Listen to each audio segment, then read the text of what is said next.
Welcome to the Deep Dive. Today, we're opening up a really remarkable sociological study.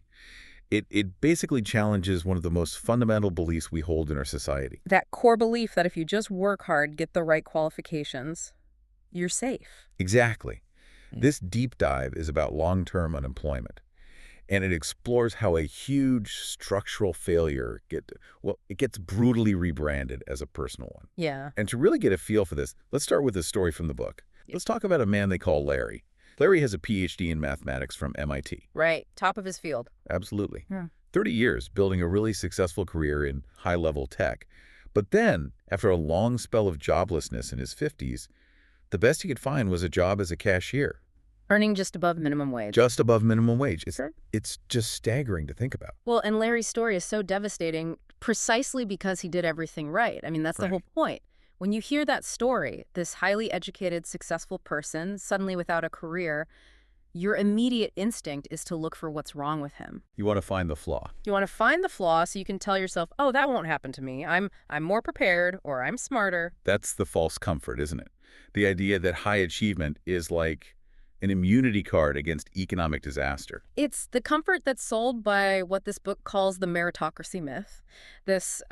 This really deep cultural idea that your success in the market is a direct, honest reflection of your talent, your effort, even your moral value. And Larry's situation just blows that wide open. It exposes it as a profound and, frankly, dangerous lie. It proves that job security is uncertain even for the people we think of as the most advantaged among us. So our mission today is to really unpack this invisible force, this thing that connects huge economic problems to individual personal shame. The book calls it stigma. And to get the stigma, you first have to appreciate just how heavy that myth is. In our society, your job is. It's almost synonymous with who you are. So if you succeed, you're seen as valuable, as morally sound. Right, a good person. But then you get this devastating reverse logic, and that's where the trap begins. If success proves you're worthy, then failure, specifically long-term unemployment, it must prove you are inherently defective. That you have a character flaw. A serious character flaw.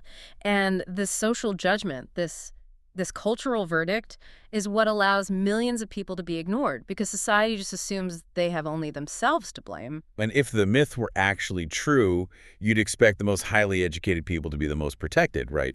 Yeah. But the data in here is it's genuinely shocking. It's a completely counterintuitive. The research found that workers with high levels of education, we're talking PhDs, professional degrees, they actually face the same and in some cases even higher rates of long-term unemployment. Longer than 6 months out of work. Yes, 6 months or more. Yep. Often higher than people with less formal education. And that data point right there is really the definitive proof that meritocracy isn't functioning in the labor market. I mean, when someone loses a job, even in a huge corporate layoff that affects hundreds of people. It doesn't matter. No. It instantly creates suspicion among potential employers. And the moment that job seeker can't find work quickly, and that 6-month window is crucial, that initial suspicion, it hardens into a conviction. The thinking becomes, there has to be a serious problem with this person. So if education isn't the shield we think it is, we have to look at who's doing the rejecting. Let's try to get inside the mind of a hiring manager because the source material gives us some great insight here. Right. They're dealing with this huge volume of applications, so they rely on shortcuts, on red flags. And what is the #1 red flag? The time you've spent unemployed. It's that simple. Recruiters openly prioritize what they call passive candidates. People who are already working somewhere else. Exactly. Those people are seen as top talent basically because they've been validated by their current employer. It has nothing to do with their actual skills. The unemployment gap on a resume, it's an immediate filter. So your application might just get completely dismissed. They might not even read your qualifications. That's often what happens, yes. They're looking at your employment status, not your experience. Which brings us to this just heartbreaking irony the book calls the paradox of the overqualified. You've got these highly skilled professionals like Brian, a former engineering director, who get desperate and start applying for jobs way below their pay grade, and they still get rejected. Why wouldn't a company jump at the chance to hire a director for a middle manager's salary?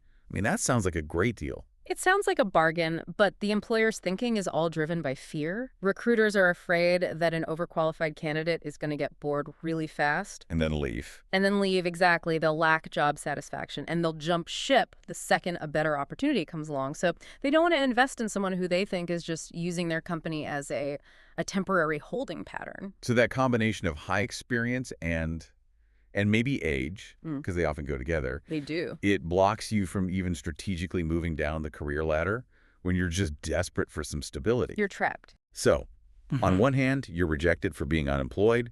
On the other, you're rejected for being too qualified. And all the while, everyone is telling you the same thing. Network. You've got to network. Yes, the networking advice. But when these people try to reach out, they say they feel like beggars. Or like pushy used car salesmen. That feeling is completely understandable because of the extreme emotional labor that's required. To network successfully, you're told you have to strategically hide your true state. You can't show you're desperate. You can't show your desperation, your emotional turmoil, your urgent need for a paycheck. You have to mask all of that to appear genuine and confident. Which is not genuine at all. It's the opposite of genuine. And this need for strategic masking, it goes against everything they believe about themselves as honest, professional experts. It just creates this immense personal shame. And you see people starting to actively degrade their own history just to cope, like the scientist mentioned in the study who stopped putting PhD on his resume. Right, just to hide his age and seniority, hoping he could land anything. He's self-stigmatizing. He is. He's doing it preemptively. He's taking the shame he expects them to assign to him and applying it to himself first. It's a survival tactic. And this is where it gets really dark. This is where that external stigma starts to become an internal collapse. I mean, if the entire market is sending you the message, you are defective, how do you even begin to process that? Well, it creates what the book calls a distorted mirror. The constant rejection, it gets internalized. It forces people to question their own fundamental worth. They start thinking, the market says I'm worthless, so I must not be as good as I thought I was. And that's all happening while you're also trying to manage bills. Yeah. The practical anxiety. The relentless anxiety and this pervasive feeling that you should be doing more or you should be trying harder, even when you're already exhausted. The shame of lost status must be crushing. I was thinking about the story of Stephen, a former school principal. He was so embarrassed by being jobless that he would avoid getting his mail during the day, For fear his neighbors would see him. that they'd see him and know he wasn't at work.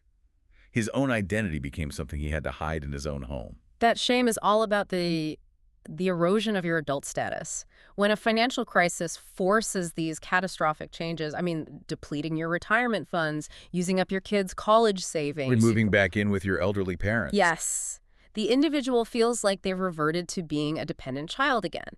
There was this one profoundly moving example of a mother.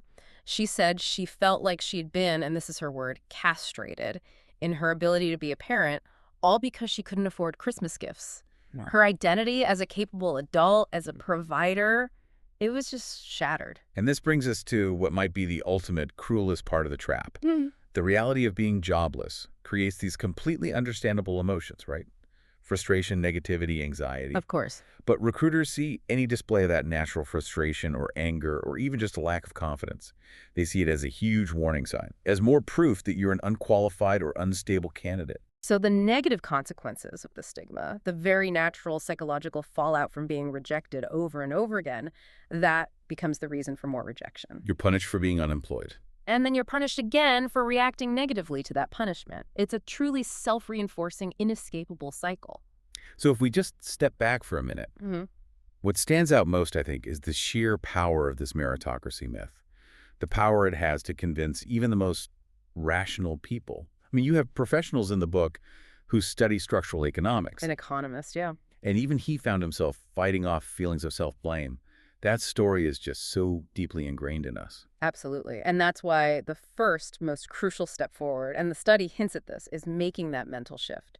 We have to move from self-blame to a sociological understanding of the problem. Recognizing it's the system, not you. Exactly. Recognizing that these barriers are structural, it's a problem with the market, not with the person. That is the foundation for reducing that intense shame and finally starting to rebuild some resilience. We have to challenge this assumption that unemployment is a personal fault. I mean, the long-term unemployed are not failures. They're our neighbors. They're our former colleagues and friends caught in this really complex structural trap. A trap built by economic instability and Hmm. these biased, impersonal hiring systems. Right. The book really makes a compelling case that what we need is collective advocacy. For so long, the focus has been on individual fixes, perfect your resume, practice your interview skills. But the real problem is the system itself. A system that just arbitrarily assigns human worth based on whether you have a job right now. So let's leave our listeners with a final provocative thought to consider. Since the very coping mechanisms we're always advised to use, masking our desperation, presenting a false image of ourselves, perfecting our personal brand, since all that often reinforces the stigma and erodes our sense of who we are, how can we move beyond demanding individual fixes and instead focus our energy on demanding collective action? Action that challenges the market's arbitrary judgment of human value. A really important question. That's our deep dive for today.